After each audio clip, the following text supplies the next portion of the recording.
ઉમરગામ તાલુકાના નારગોલ ખાતે ચેન સ્નેચિંગની ઘટના બની હતી। નારગોલ સ્થિત સાઈસાગર એપાર્ટમેન્ટમાં આવેલી સાગર કિરાણા સ્ટોરની મહિલા દુકાનદારના ગળામાંથી સોનાની ચેન ખેંચીને ફરાર થઈ ગયા હતા। નારગોલમાં કિરાણા સ્ટોરની દુકાન ચલાવતી મહિલાના ગળામાંથી 2.5 તોલાની ચેન ગળામાંથી ખેંચીને ગાંઠિયો ભાગી છૂટ્યો હતો। ગ્રાહક બનીને આવેલા ચોટ્ટાએ દુકાનદાર મહિલાના ગળામાંથી ચેન ખેંચીને ભાગી છૂટતા પોલીસ દોડતી થઈ હતી। બાઇક લઈને આવેલા બે ઈસમોમાંથી એક ઈસમ ગ્રાહક બનીને દુકાનમાં સામાન લેવાના બહાને દુકાનમાં ગયો હતો અને મહિલા દુકાનદાર જો સામાન લેવા જાય છે તરત જ ગ્રાહક બનીને આવેલો ઈસમ ગળામાંથી ચેન ખેંચીને નાસી છૂટે છે, જે સીસીટીવી વિડીયો સામે આવ્યા હતા।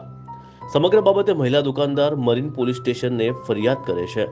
મરીન પોલીસ દ્વારા ફરિયાદ લઈ આ ચોટ્ટાઓને પકડવાના ચક્રો ગતિમાન કર્યા છે।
અમારી ચેનલ ગુજરાત કારોબારને સબસ્ક્રાઇબ કરો, બેલ આઇકોન દબાવી ઓલ પર ક્લિક કરો, જેથી આવનાર અમારા નવા ન્યૂઝ અપડેટ્સની નોટિફિકેશન આપ સુધી સૌથી પહેલાં પહોંચે।